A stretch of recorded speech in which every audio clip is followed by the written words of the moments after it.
What are you doing here?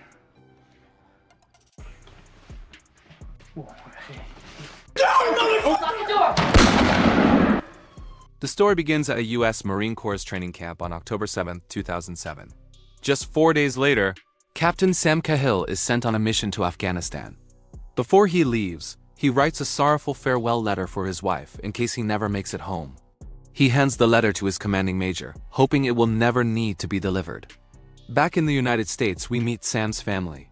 Sam is a responsible and loving husband with a warm home life. His wife, Grace, adores him, and together they have 2 young daughters, Maggie and Isabel. Sam's younger brother, Tommy, is the opposite of him. Tommy has just been released from prison after serving time for a bank robbery. Sam goes to pick up his brother. The two drive into town together. At home, Grace prepares a special dinner to welcome Tommy back. The house feels cozy and full of warmth. When Tommy arrives at the door, the younger niece opens it and instantly tells on her mother by saying she doesn't like him.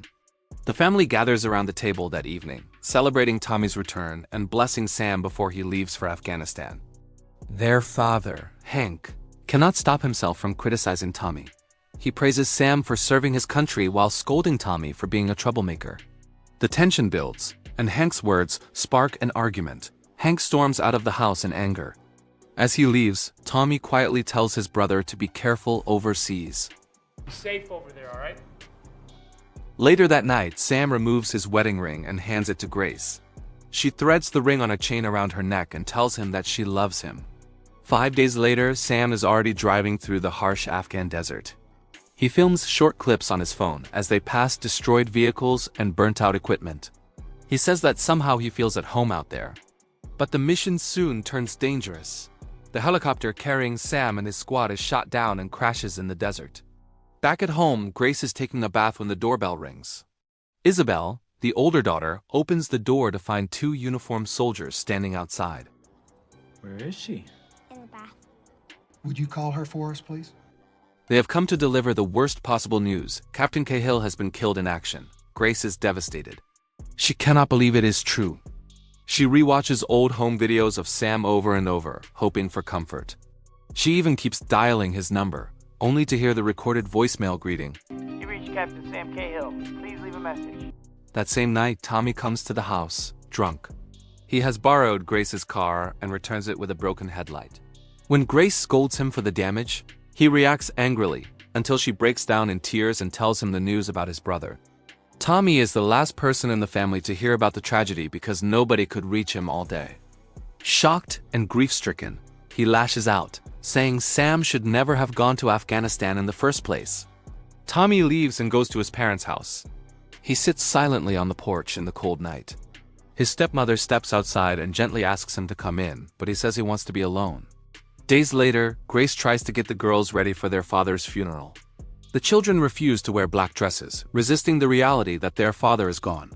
At the funeral, Grace receives the very farewell letters Sam had written before he left for deployment. After the ceremony, Hank has been drinking. Tommy tries to take his father's car keys to stop him from driving drunk. The argument between them starts again. Hank once more compares Tommy unfavorably to Sam, but this time Tommy fires back. He tells Hank that he was not a great father or husband and that he filled Sam's head with military ideas that sent him to war. The harsh exchange ends with Hank walking away alone. Grace cannot bring herself to open Sam's letter. She tucks it away, unable to face the words inside. Far away in Afghanistan, Sam has not died. He and another soldier, Private Joe, survived the helicopter crash but were captured by the Taliban. They are thrown into a zindan, a dark underground prison. Sam warns Joe to stay silent no matter what happens. Meanwhile, back in the US, Tommy struggles to keep himself together. One night at 3 a.m., drunk and desperate, he calls Grace. He needs $47 to settle a bar tab or risk the bartender reporting him for breaking his parole. Grace reluctantly drives out in the middle of the night to bail him out yet again and brings him back to her house. Early the next morning, Tommy is woken by the sound of pots and pans clattering in the kitchen. The 2 little girls have decided to make pancakes to cheer up their sad mother. Still hungover, Tommy snaps at them to be quiet, but Maggie stubbornly refuses to stop. Grumbling, he drags himself off the couch to deal with them. Hank shows up at Grace's house unexpectedly. He is surprised to see Tommy there. Hank apologizes for his behavior at the funeral, admitting he had been too hard on his youngest son. Tommy in turn admits that Sam was always smarter than he ever was. Hank gently disagrees, saying Tommy's real problem was that he always gave up too soon. Far away in the Taliban camp, Sam peers through a narrow crack between the wooden boards of his underground cell. Above him he sees a military helicopter flying past and is certain it is searching for them. Driven by hope, he starts prying the boards loose with a stone, but a guard spots him. Sam is threatened at gunpoint, and a heavy boulder is placed on top of the boards to stop any escape attempt. Back home, Tommy remembers Hank's earlier comment about Grace's worn-out kitchen. Hoping to do something kind, he gathers a few friends and begins renovating the kitchen as a surprise for Grace, without telling her. 2 months pass while Sam and Joe remain in captivity. Sam keeps his composure, but Joe slowly begins to unravel. He blames Sam for saving his life, saying he would rather have died in the crash than suffer in this hellish prison. Sam insists that Joe must keep their identities a secret and never reveal Sam's rank to their captors. Sam overhears the Taliban arguing among themselves. He reminds Joe again to give them no information, no matter what they threaten. Soon after, the 2 American prisoners are pulled from the cell, loaded into a vehicle, and taken to another location. In front of them, the Taliban drag out an Afghan man and force him to kneel. They accuse him of using a satellite phone to call his pregnant wife, an act that exposed the location of their hideout. Without mercy, they execute him on the spot with a single gunshot to the head. The Taliban leader tells Sam that the Americans have no business in their country, and orders him to take that message back to the United States, or they will force him to do so. While Grace continues to mourn her husband, the kitchen renovations move along. Tommy even lets the 2 young girls help with the work. They share memories about their father, remembering what a great athlete he had been. Maggie accidentally spills paint all over one of the bearded men helping with the job. Laughing at the mess, Grace goes to her husband's closet to fetch fresh clothes for the worker. But as she rifles through Sam's things, grief overwhelms her. She gathers an armful of Sam's clothes and shoves them at the man, unable to hold back her emotions. The man is left puzzled, unsure if he is supposed to return the clothes later. Meanwhile, Sam's ordeal worsens. He is tied to a wooden post outside, left in the freezing open air. His captors drench him with water and threaten him, demanding that he cooperate. When Sam refuses, they torture Private Joe in front of him using a red-hot iron rod. Unable to endure the agony, Joe finally breaks. On camera, he pleads for the war to end, says the Americans have no place there, and sends a final message of love to his wife and child. He even reveals that Sam has 2 daughters back home. Back in the US, Grace arrives home to find her newly renovated kitchen finished, a heartfelt surprise for her birthday.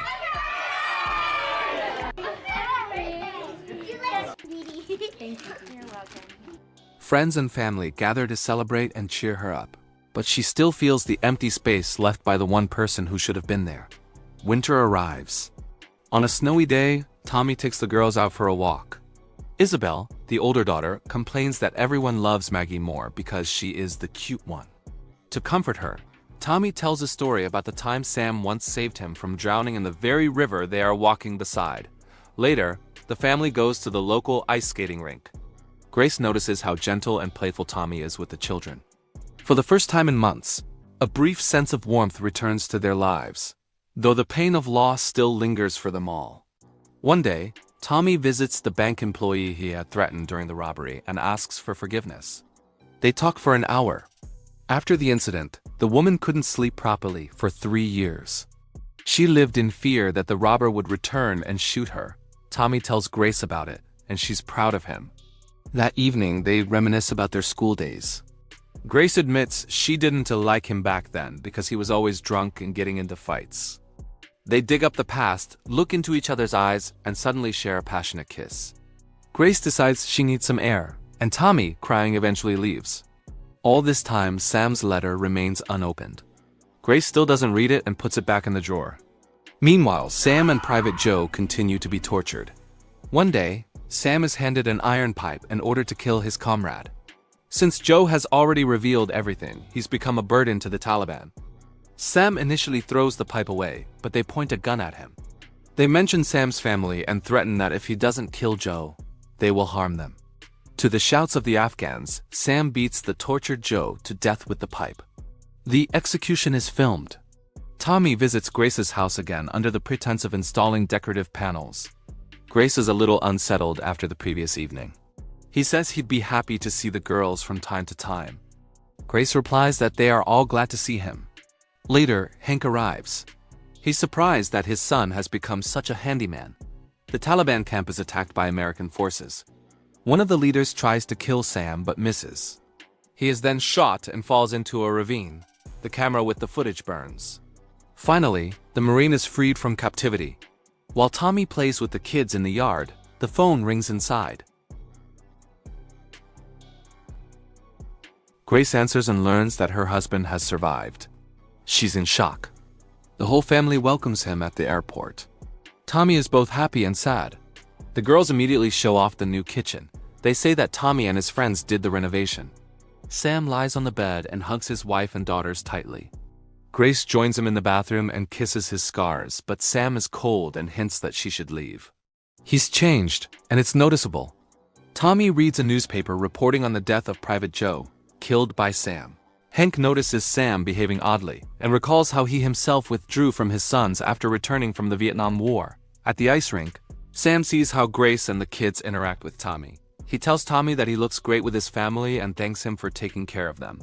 He hadn't expected that.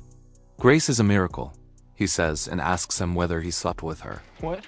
You kidding? Thought I was dead. I know you slept in my house. He assumes it could have happened since they thought he was dead. Sam doesn't believe anything else and stands firm. He's 100% sure they slept together. The family of the slain soldier visits Sam's family. From around the corner crawls little Joe Jr. The widow keeps dreaming about her husband and about Sam, whom she hates in her dreams for surviving while her Joe didn't. She came to apologize. The widow asks Sam if he saw how her husband died. Sam lies and says he didn't to see it and doesn't know anything about his death. One night, Sam snaps. With a pistol in hand, he starts arranging glasses on the shelf. He walks around the house with the weapon. The next day, Sam visits the military base and says he wants to go back.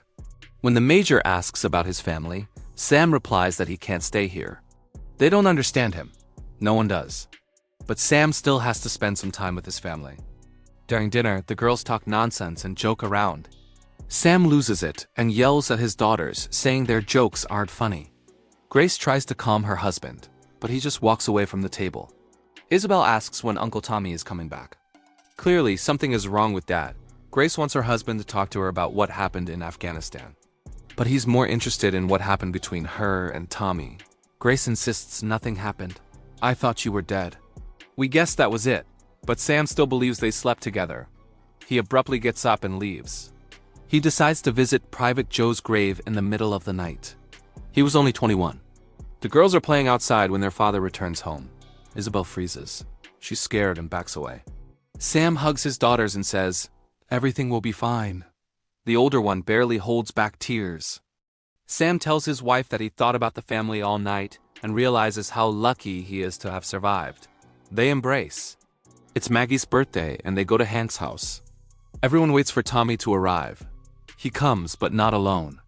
He brings Tina, a girl he met just an hour earlier. He wants to lighten the mood. Tina tries to be clever and talks nonsense about the military. Tommy elbows her, but she keeps going. Sam tenses up. The girls get rowdy. Sam keeps scolding Isabel. The girl says everyone loves her sister more, and she always gets the best. Isabel keeps squeaking a balloon to interrupt the adults and get attention again. Isabel. Finally, Sam snaps and pops the balloon. The daughter blurts out, Couldn't you just stay dead? "You're mad because Mom wants to sleep with Uncle Tommy and not with you. They're always making love." A heavy silence falls. Sam is shocked. They ride home in silence. Before bed, Isabel apologizes to her mom. She knows it's not true. She just doesn't like her dad and wants Uncle Tommy instead. Sam sits in the living room and asks his wife if the kids said their prayers before bed. Then he gets up and starts destroying the new kitchen with a crowbar. He shouts that he survived for his family, but they betrayed him. Sam doesn't understand how she could sleep with his own brother. You know how much I love you! You know what I fucking... Sam, in a fit, hits himself in the head and continues smashing the kitchen. At that moment, Tommy walks in and hugs his brother, but Sam pulls out a gun and points it at his head. Police sirens wail outside. Sam steps out with the pistol in hand. He's ordered to drop the weapon, but he yells, asking why they're even here. The cops say they know he's a war hero. I'm no fucking hero! You know what I've done? Hey, He puts the gun to his temple. Tommy and Grace try to reach him and prevent a tragedy. Sam throws the gun away and is arrested. His loving wife sleeps with the children to help them feel safe. Finally, Grace opens the envelope and reads her husband's letter about how deeply Sam loves her and their girls. If you're reading this, it means I didn't make it back. The words pierce her heart. At that moment, Sam calls Tommy from the psychiatric clinic for war veterans to make peace with him. Tommy stays with his nieces and Grace comes to visit her husband. She says she's been in love with him since she was 16 and that if he doesn't tell her what happened to him, he'll never see her again. Sam decides it's time to tell her everything. A tear runs down his cheek and he says, I killed him. Grace hugs him. After his confession, Sam wonders if he will ever be able to live a normal life again.